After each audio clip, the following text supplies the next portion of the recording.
clearly I'm interrupting. I feel badly. What are you drinking? Bad. Bad. Sorry, You feel bad. bad? Badly is an adverb, so to say you feel badly would be saying that the mechanism which allows you to feel is broken. Well,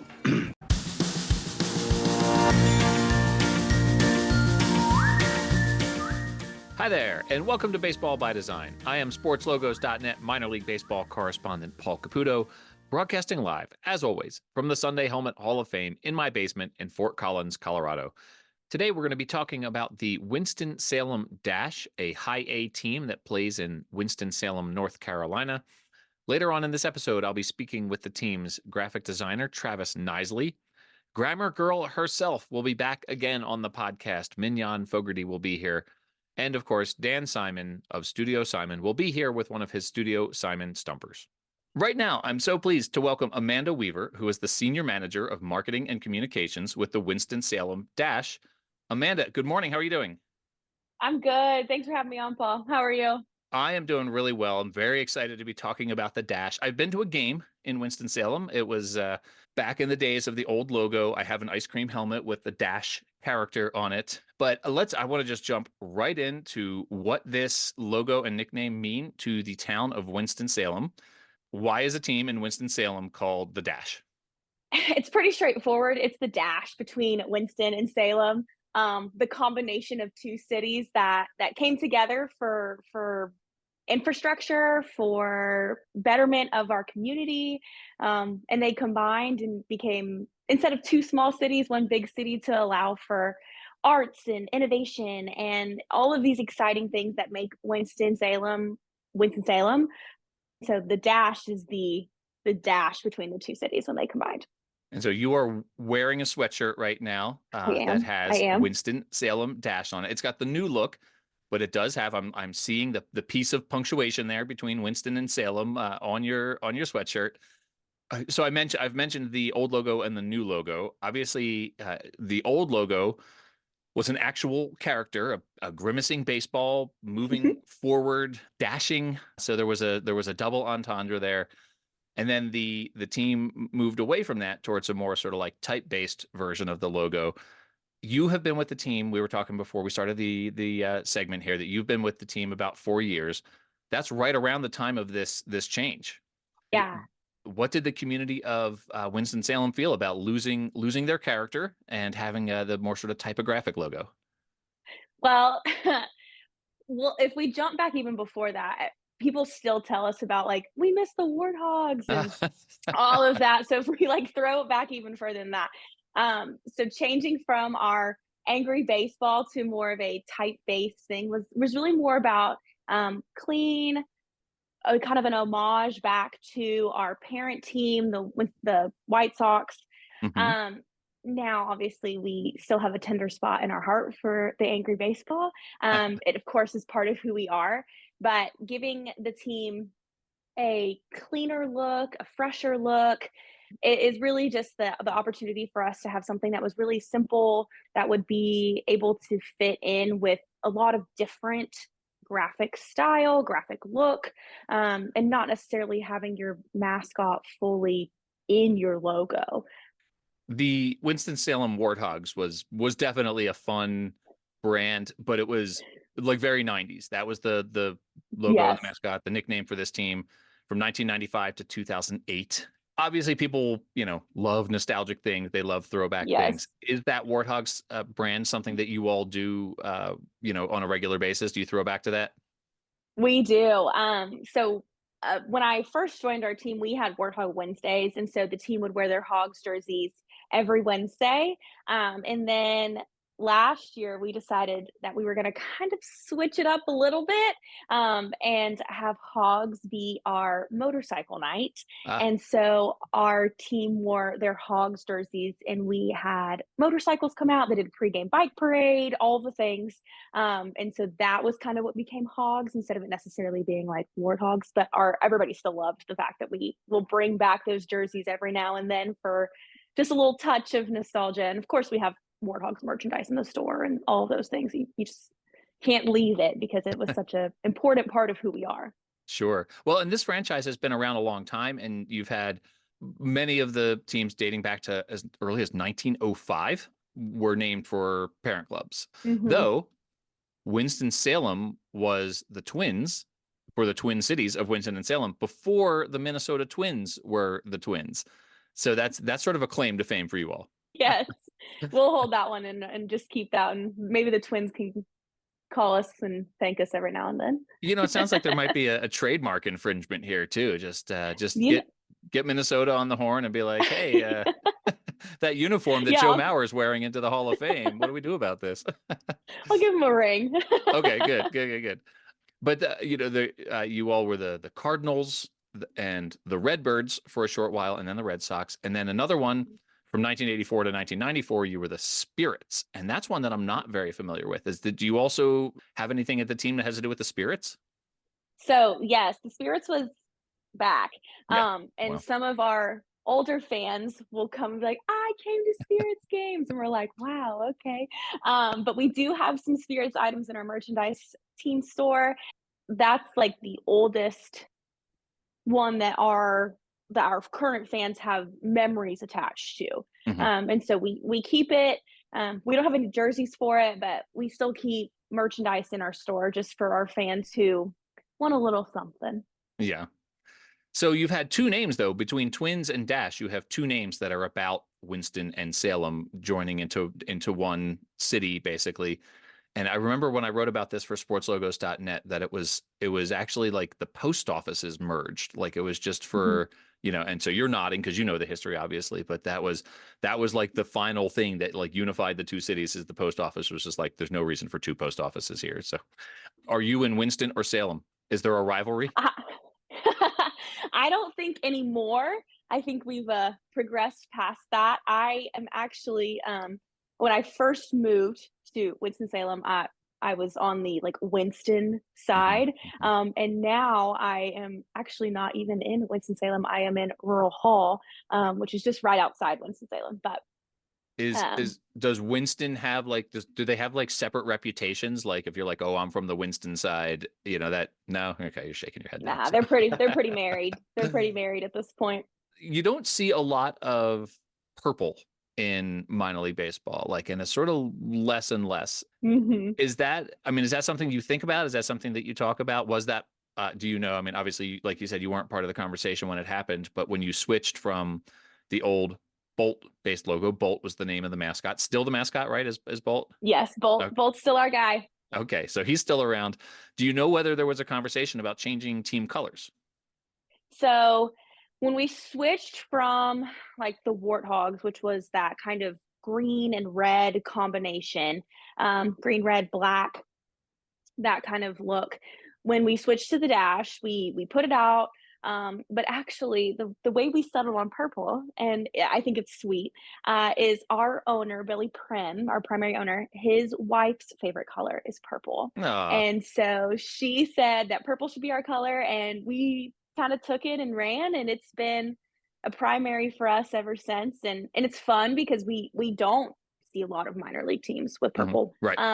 And so it's very fun to be the team that's just a little different, and it gives us a little bit of an edge in the color world. Hmm. Um, it's fun with ladies merchandise because purple is already like kind of a easy color for Yeah, ladies merchandise, but right. I think it's very fun. Like the Rockies are purple, Hmm. and they do a lot of really great things with their merchandise as well, from the look and the Hmm. feel. And a lot of it's black with a touch of purple, some of it's purple with a touch of black, and so Hmm. it's very fun to play with those colors and be in that color scheme that is different from everybody else.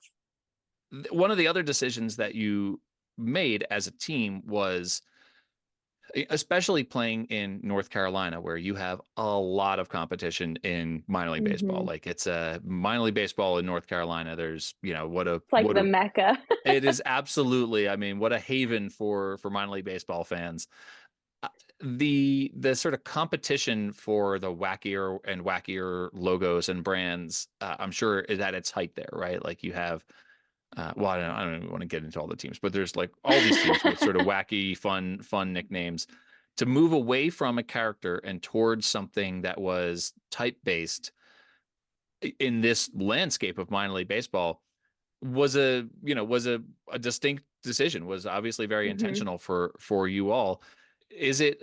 especially in your role in, marketing and communications, is it difficult to stand out in that environment with a more sort of refined, quieter logo?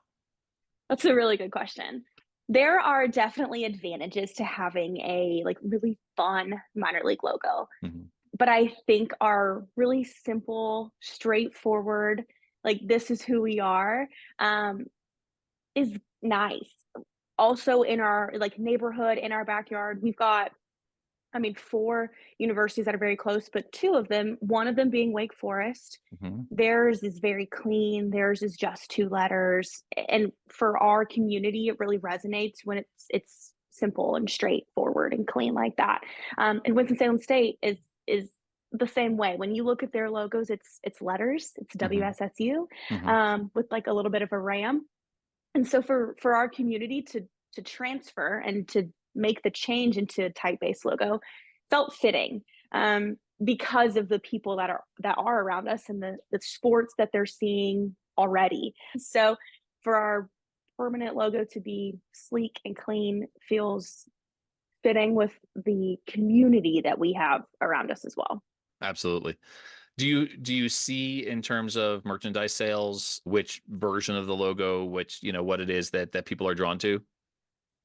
Most of our stuff is just the WS. Mhm. We I mean, on even on, like, the sweatshirt that I'm wearing right now, when we spell out dash, that's one of ours as well. We've started to bring that in here in the last couple years where it's the typed out dash, and that sells well as well. And then we just added, which this one has been a really fun one for us, and we did the hyphens last year, which is technically what connects the words Winston and Salem as a hyphen, not a dash. But hyphen sounded a little too grammatically correct when we were coming up with a team name. Plus, you can't do a Um, logo of a hyphen that looks like a speedy baseball. right, yeah, that was a little more difficult. But we have created a hyphen logo, and that is now becoming part after we did hyphens last year with a theme night collection. We have now added that into our permanent collection, and our guys will be able to wear like the hyphen, which is just the straight white brick looking logo on their hats. You beat me to it. I was going to ask you about the hyphens. So my background's in journalism, and then I went back to school for graphic design. Obviously, punctuation is important to both journalists, writers and designers. We're going to get more into the difference between hyphens and N dashes and M dashes later on in this episode. But for right now, this happened in the time that you have been with the team that I'm sure you were hearing about it. I really am genuinely curious to know like how many people were coming to you like that's not a dash, right? Like did that happen a lot, or was this hyphen's alternate identity more sort of just like you were kind of being funny about it almost? A little bit of both. I mean, when we first when we first unveiled that we were going to be the Dash, the Myrtle Beach Pelicans, we were in the same league as them at the time. They had grammar night at this point in time that we were coming to see them to be like, it's a hyphen, it's not a dash. And to try to school us in our naming rights. And so every now and then, especially on social, when we start Yeah. to do stuff with dashes, um, people will come and be like, "You're actually a hyphen," and it's funny and it's a good play. Yeah. And then when we started the thought process of what's a really fun one that's Winston Salem focused, that like our town is going to be like that is funny, that is fun. We resonate with that. The hyphen was a really easy one for Mhm. I guess is the best way to say it. The easiest one for kind of us to come up with and say like our town is going to understand this. There will be no explanation needed. And so when we were creating this, uh, we went and talked to local principals, school teachers.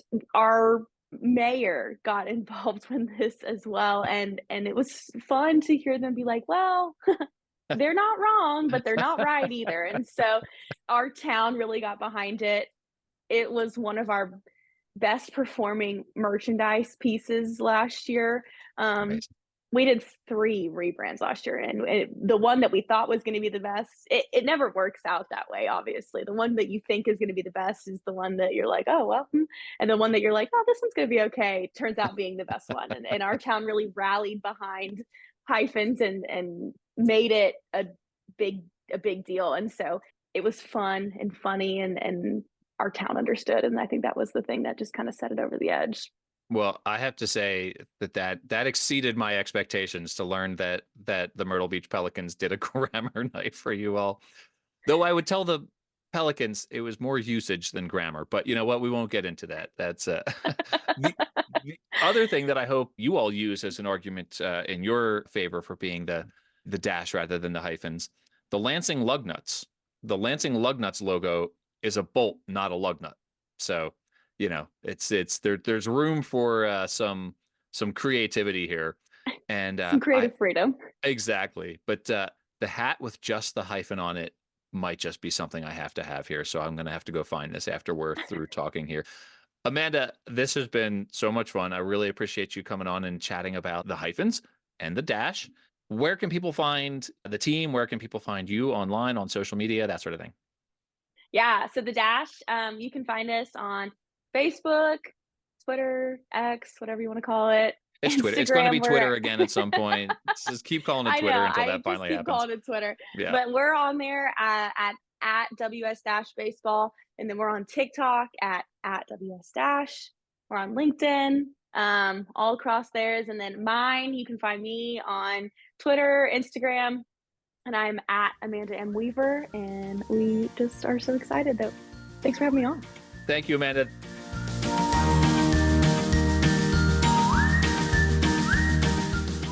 All right, everyone, welcome back. I'm super excited to welcome to the podcast the graphic designer for the Winston-Salem Dash, Travis Knisley. Travis, good morning. How you doing?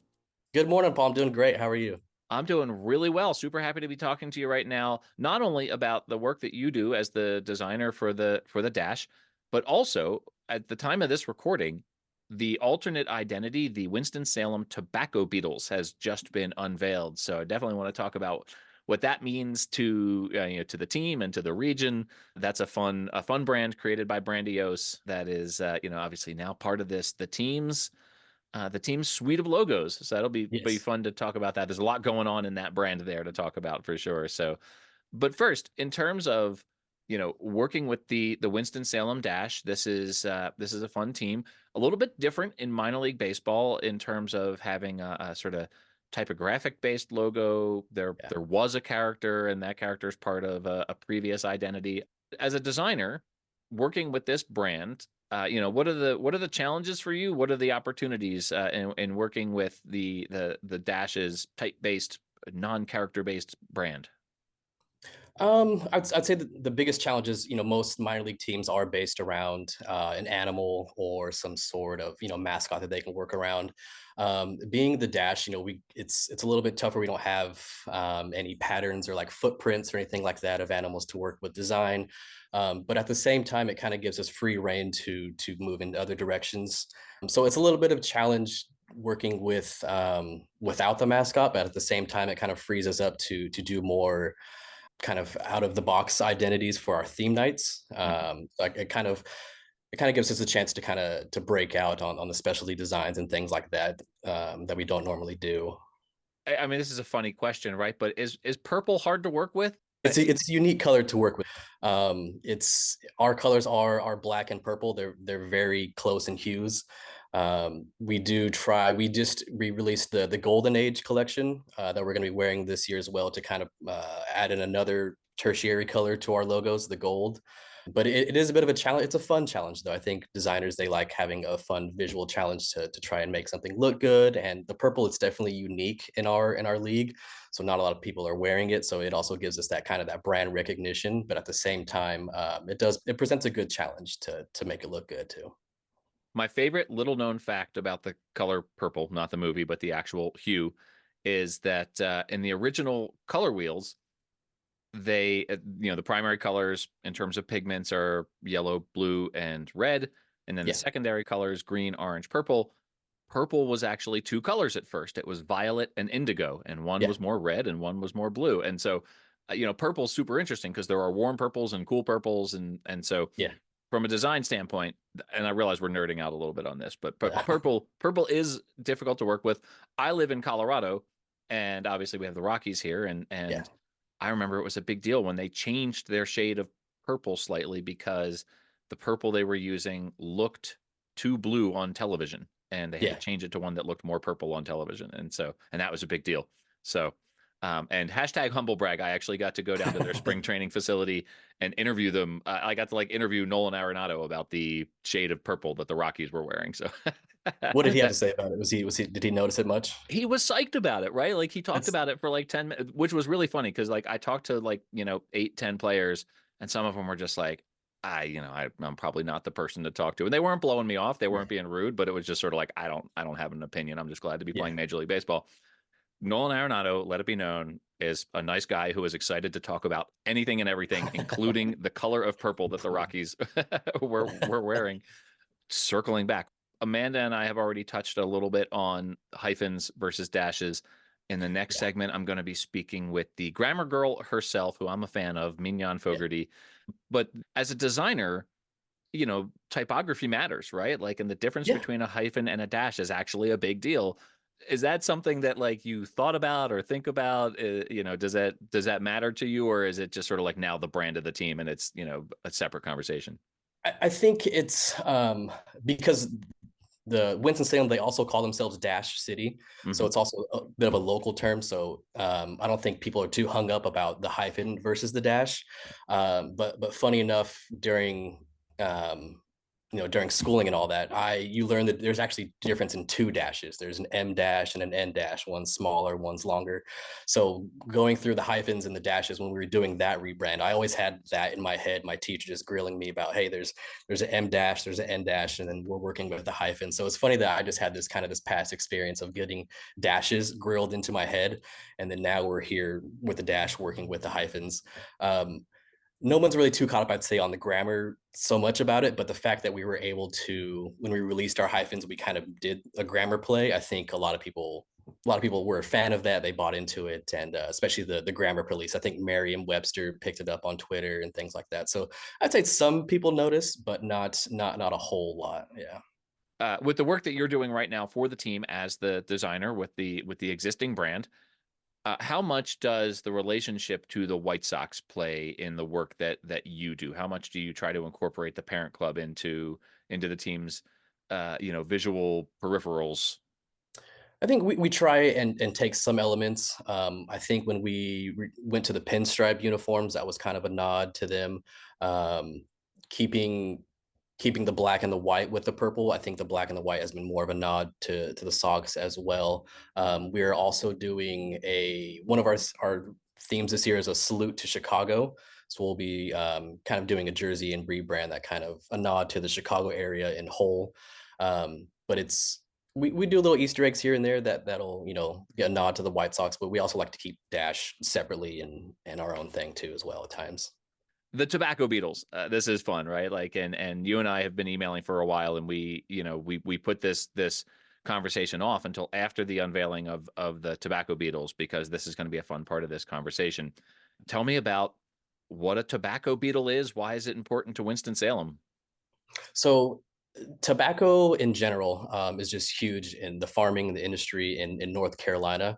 Winston-Salem was home to R.J. Reynolds, which was they had Winston cigarettes, Salem cigarettes, Camel cigarettes. So the production and the cultivation of tobacco has been huge in the state, and more so in Winston-Salem. But kind of the difficulty in the past is you don't really want to promote cigarettes as your team name. Or anything, you don't want to promote smoking or anything like that to the general public. So the tobacco beetle is actually actually an invasive species that tobacco farmers dealt with for years, cultivating their crops and things like that. So we thought it would be a fun way to take kind of a negative insect that they were dealing with in the history of tobacco, and kind of turn on its head and turn into like a fun character. And that also gives us a chance to we visited some tobacco museums and farms and things like that, and really learn more about the agriculture and the history of tobacco in the state and the area, without so much leaning into the cigarette side and the commercialization side of that. So it's really more about the history of agriculture in the state and the area, and just found a fun way to do that. It's I mean, it's obviously a pest. Yes. And we've had teams in the past. We've had, before they were the Space Cowboys, you had the Sugarland Skeeters. There were the Savannah Sand Gnats was a famously Yeah. like awesome pest-based logo. The Piedmont Boll Weevils is another one specifically related to Yes. tobacco, right? Like They're actually our Cannon City Cannonballers were the Boll Weevils in the past. They're our low A team now. So I actually just saw they just came out with their 30th anniversary logo, and they took some elements from the Boll Weevils, which was pretty cool to see. yeah, absolutely. The what Kannapolis does with like sort of throwing back to the boll weevils every once in a while is really fun. So these pest-based logos, there's a certain amount of traction there with them. What was the impetus in terms of, I mean, I know a lot of teams have alternate identities. It's not something that the Dash have done a ton of. What was the team's thinking in terms of let's launch an entirely different alternate brand here? It's something over the past few years. We have our team president, Brian DeAngelis. He's relatively new within the past 2 or 3 years.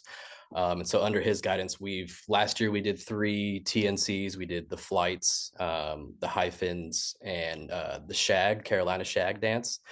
So this year we'll be doing 3 more with the Tobacco Beetles. We have 2 more to announce. Next year we'll be doing 3 new ones. So we've kind of I think has to do with just branching. We're trying to connect with the community more, just find ways that they can relate to something that's not a Dash. Having these collections gives us a chance to branch out and do something a little bit crazier than just a form of grammar, And when we find a way to connect it with the local region and the history and things like that, it really ties into the community and gets them a chance to come out and see it. In the community where you live, tobacco farming is or was a big deal. This is a pest that, as you pointed out, could have destroyed entire farms, right? And Yes. has there been any pushback from community members who might have actually been affected by tobacco beetles? It's actually been reversed. It's been a lot more celebrated than we thought it was. It's actually our top selling theme night in terms of merch sales on the first day. Nice. I think people were just in love with the beetle and the hat. There has been a few comments about, this was a pest, but for the most part, it hasn't been much negative feedback. A lot of people have enjoyed it so far. He's driving a Model T Ford, Yes. a dated Model T Ford. I don't know if it's from a specific year. So I'm curious to know, why is this bug behind the wheel of a Model T Ford?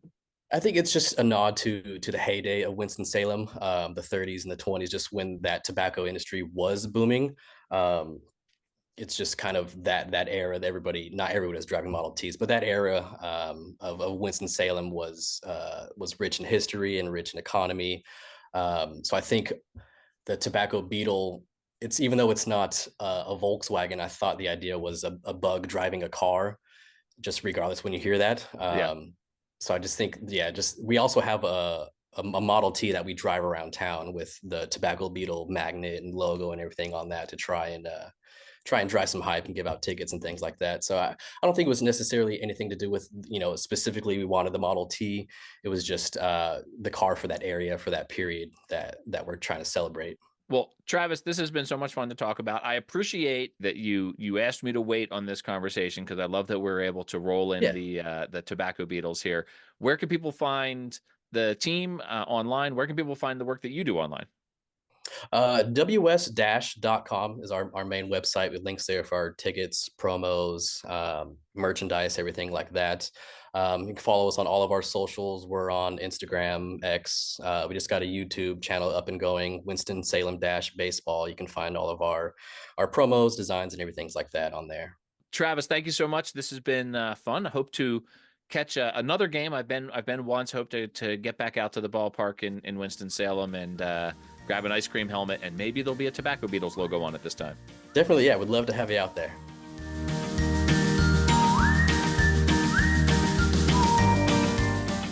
All right, everyone, welcome back. It is such a thrill for me to welcome back to the podcast Mignon Fogarty. You know her as Grammar Girl, as I know her as Grammar Girl. Every time I have a grammar question when I'm writing and I do a Google search, I look up the answer to the question that I'm looking for. It's always a quick and dirty tip from Grammar Girl that I find first. So, Mignon, hello. Thank you for coming back on the podcast. Hey, Paul, thanks for having me back on the podcast. The last time we spoke, it was about the Florence Y'alls, and we talked about how we pluralize in the English language. And that was a fun conversation because it's dealt with a lot of regionalisms and different just speech patterns. It wasn't so much about right and wrong with grammar. It was more just sort of a conversation about how we use language. I feel like this one's going to get a little bit more into right and wrong because when we use hyphens and N dashes and M dashes, there are right ways to use those things and wrong ways to use those things. So I want to start there, if you would.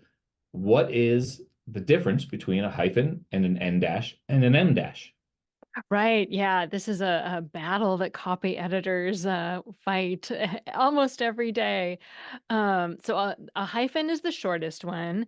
An N dash is the length of a capital letter N, typically, and an M dash is typically the length of a capital letter M. So that's structurally what's the difference between them.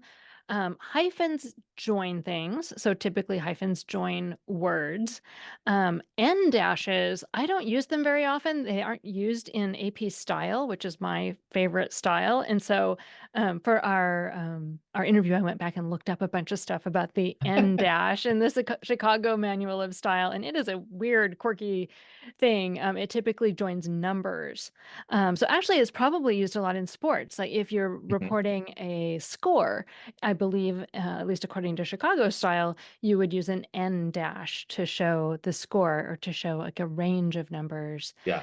Yeah, and then the M dash is more of a dramatic punctuation mark. It doesn't so much join things as create a separation or a connection. Like you use an M dash, for example, the way you might use commas to set off a phrase in the middle of a sentence in a subtle way. But if you want to set it off in a dramatic way and call attention to it, then you use an M dash. I think it's it's one of the most dramatic punctuation marks you can use, the M dash. This is an audio medium, but I so wish that the listeners at home or out for a run or in the car right now could see the dramatic gestures that you are using to personify, to anthropomorphize the M dash, right? Because that is, I have never thought about the M dash as being dramatic, and then now I'm doing what you did with your hands here. It's a way to very pointedly set off text in a sentence. So can we have what's an example of using an M dash?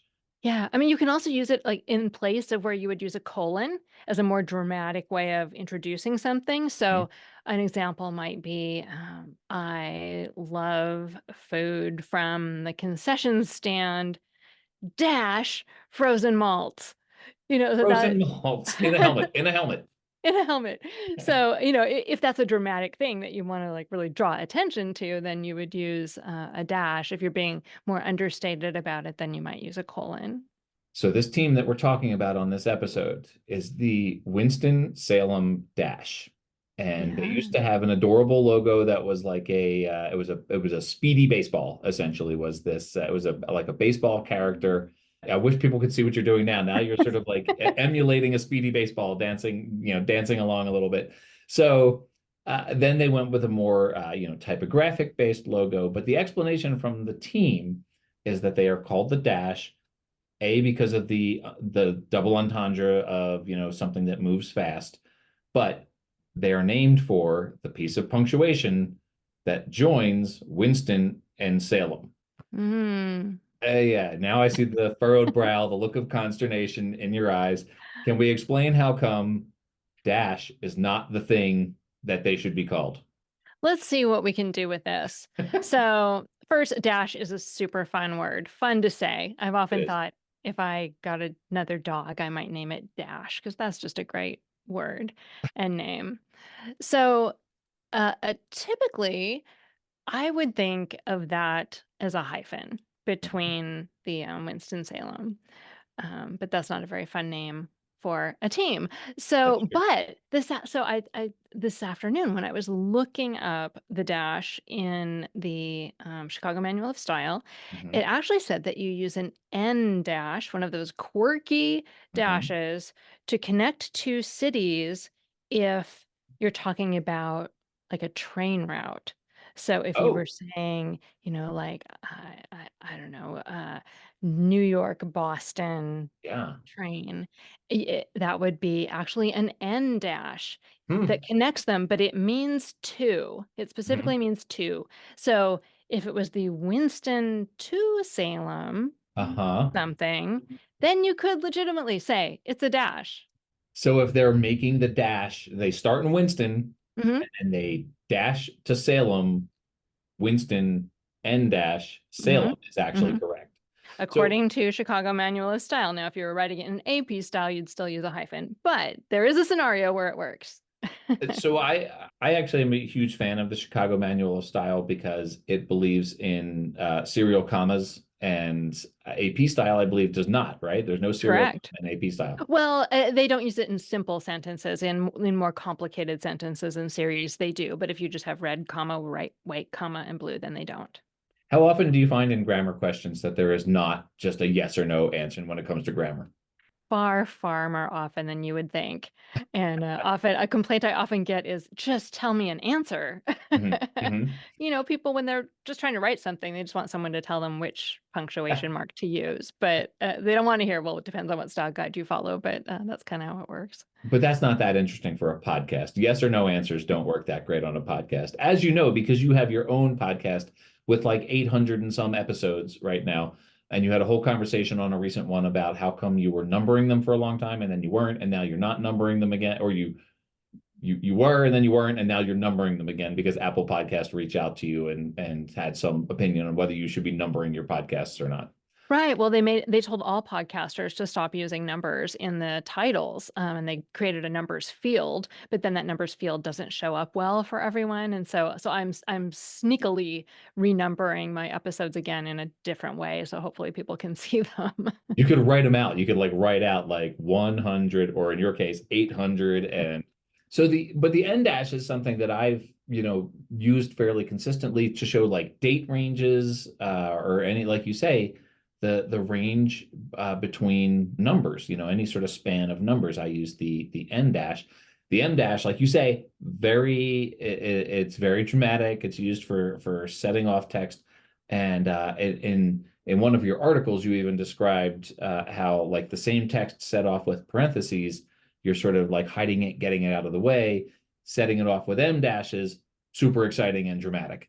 And Right. I so, mean, tell people if it's in parentheses, maybe you should even ask yourself if it's worth being there. right, right. Well, Yeah. right. That's a good point. Yeah. Um, The correction that copy editors make most often is people often use hyphens when they should use a dash. So if you're a long-suffering copy editor, that when you think about hyphens and dashes, that's the thing you probably think of the most is, oh, I have to change all those hyphens to dashes. I wish people knew what a dash was. for me, the one that I find when I am copy editing, the one that drives me crazy, and I'll be curious because now I'm doubting that there's a solid yes or no answer on this. But when I see an adverb adjective pairing conjoined with a hyphen, I always take the hyphen out. Am I wrong? Like a heavily anticipated game, you would never hyphenate that. You never Right.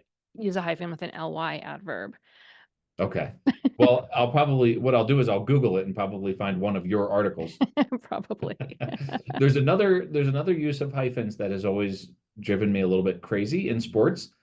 In baseball in particular, you'll see in the newspaper, and you see it in all the papers, so it's clearly the style is clearly accepted. But that if a batter, if a batter has 4 at-bats in a game and he gets one hit, they will say that he went 1 for 4, and they hyphenate 1-4-4. Hmm. And I've always felt that the hyphens were unnecessary there. Yeah, I would think so too. And what's funny about seeing that is the styles these days are going toward using fewer and fewer hyphens. Like the Right. AP has specifically said they want to minimize hyphen use except when it's necessary for clarity. And it's certainly not necessary for clarity in that scenario. So that's surprising. I Right. agree. I've always been surprised by that, and I don't know the answer for like why it's there. Like I've never been able to explain it. All right, so Winston-Salem Dash, they Mhm. heard about this enough from, people who care about grammar and usage. And is it a grammar question or is it a usage question? Probably usage. I mean, you could say there's grammar, punctuation, and usage. I mean, most people think of when you say grammar, most people think of all those things. But if you want to get technical about it, it's something different. That's probably usage. So they heard about it enough from folks that they actually introduced an alternate identity, and they have a baseball cap on it now that has a hyphen, hmm and they played a few games as the Winston-Salem hyphens. Oh, that's hilarious. Yeah, I actually thought that was great too. Um, I have a completely unrelated point, but I want to bring it up because of the public service that you did on a recent episode of your podcast, where you were talking about the use of A and N as it pertains to the letter H. hmm And my friends and I have sort of a long running joke about N historic, hmm that, it drives us crazy in the same way that it seems to drive you crazy, as you expressed on your podcast, that there's no reason for N historic. It doesn't follow any of the rules of grammar and usage. And so I'm not asking you a question here. I just want to say thank you for your service for pointing that out and expressing as much outrage as you ever express about anything. You don't express a lot of outrage. You have a lot of room for gray areas in your podcast, but that was one where you were just like, I don't get it.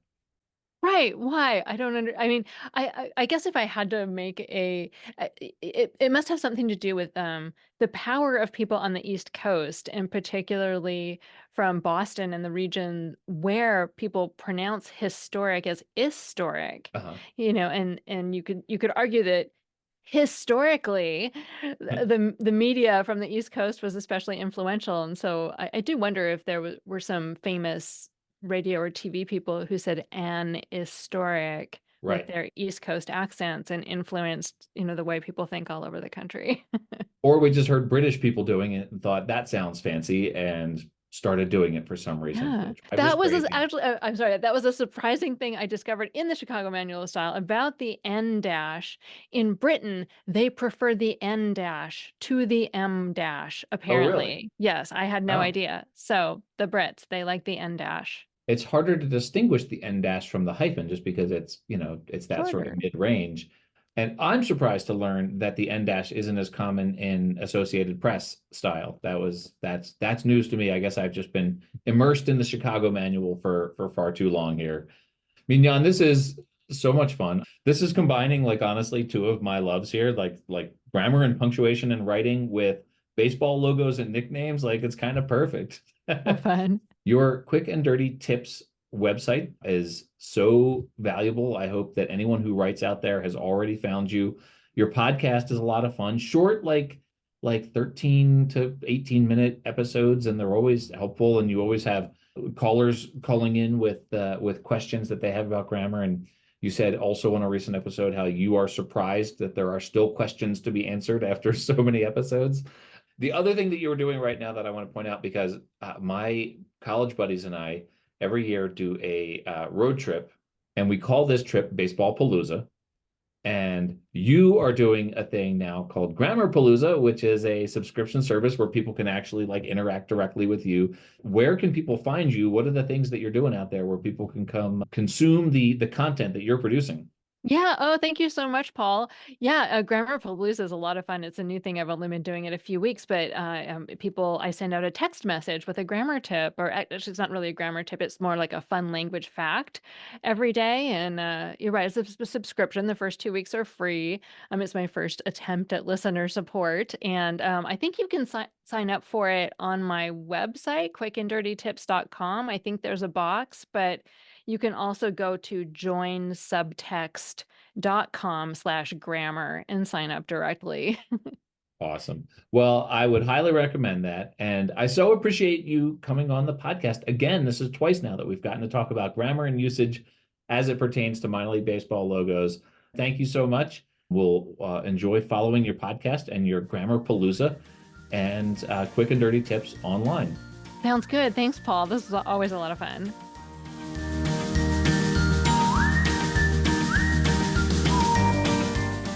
All right, everyone, welcome back. It is time once again for your favorite segment, my favorite segment of the Baseball by Design podcast, Studio Simon Stumpers with Dan Simon of Studio Simon, designer extraordinaire.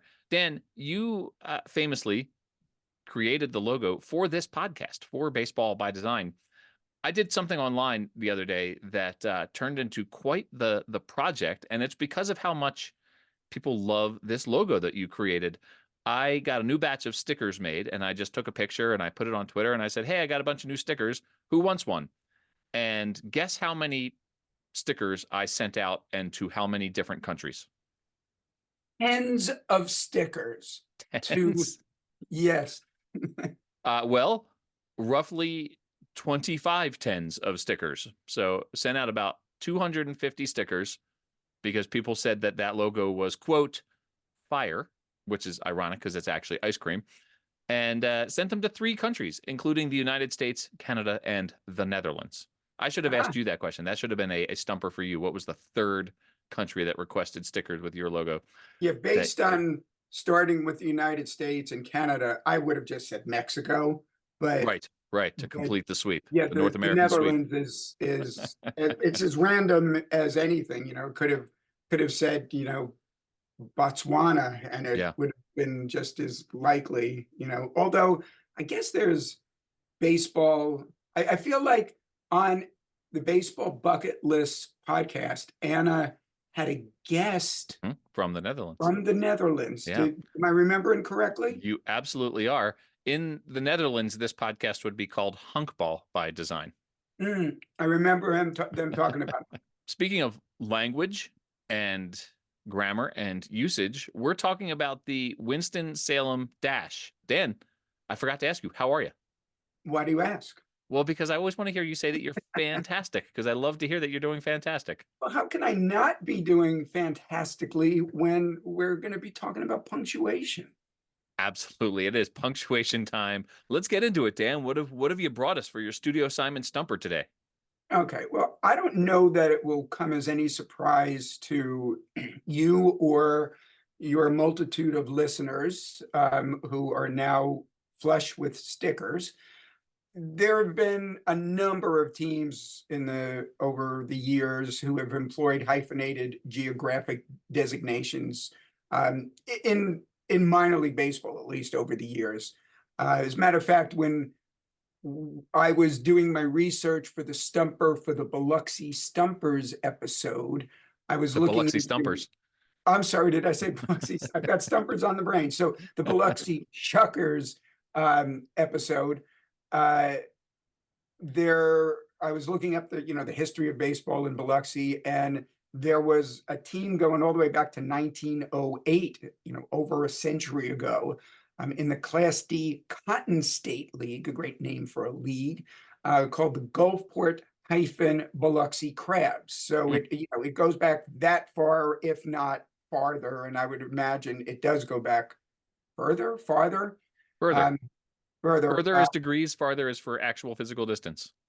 Yeah, I know, but I've had some questions about that, but we'll get into that. Although we should, well, that's grammar as opposed to punctuation. So let's stay in our lane right now, and let's not get diverted into other parts of speech and writing. Here's what we should do, Dan. We should keep track of our grammar and usage questions. And the next time grammar girl Mignon Fogarty is on the podcast, I'll just have a whole bunch of questions for her. Okay.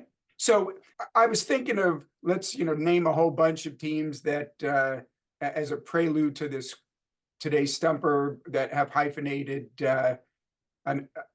geographic designations in their team name, but that's not necessary. Although I do want to point out, there was a team in the 1930s, 40s, and 50s that the Gloversville-Johnstown Glovers. First of all, love the Wow. name, Gloversville-Johnstown Glovers. Great name for it. Obviously, it works with one of the city names, and it's a baseball term. But interestingly, they played in the Canadian American League, which was hyphenated. So, and currently, I don't know if this came up in the first segments of this particular episode, which, as I've mentioned before, I'm not privy to all of what happens before I get on the stumper, unless I was the guest in that particular episode as the designer. We currently have the Scranton Wilkes Bar, or Barry or Berry, or however the particular individual pronounces it, Red Barons, which has a hyphen and a / So That's that's right. yeah, that's The a Scranton Wilkes-Barre. You said Red Barons, which is a blast from the past. The Rail Riders these days. right. Yeah, and Yankee. They were also Yeah. the They were- Yankees and the Rail Riders. Yes, of Yeah, course. yeah. And they So, were a Phillies affiliate when they were the Red Barons. Yeah, so they really upped the ante by not just having a hyphen, but adding a / as well. And then currently you also have the Tri-City Dust Devils, Of course. which is not two different cities, but it does employ a hyphen. But Shout what out we're to gonna Eric be- Mertens. Hello, Eric. And the team we're going to be talking about today has a personal connection to me, which is the Albany Colony Yankees. Albany, of course, is the state capital of New York, and Colony is the city right next door. And I have cousins who live in Colony. I have spent many a day and actually several weeks when my parents would go away on vacation. We'd get dropped off at my Uncle Frank and Aunt Harriet's house with my cousins Craig, Keith, and Kevin. My sister and I, Sister Debbie and I, would spend a week with my cousins doing all kinds of fun stuff up in Colony, New York. I've been to an Albany Colony Yankees game. They played in the AA Eastern League from 1983 to 1994. And by the way, that team was flush with Yankee legends at one time. You had alumni included Doug Drabeck, who made his name with the Pittsburgh Pirates and won a Cy Young Award for them. Deion Sanders, the NFL Hall of Famer, who also played Major League Baseball with the Yankees, Reds, and Braves. And then check these out: Derek Jeter, Bernie Williams, Jorge Posada, Andy Pettitte, Mariano Rivera. All of those Yankee greats played for the Albany Colony Yankees. So anyway, they pulled up stakes after the 1994 season, moved to Connecticut, and became the Norwich Navigators.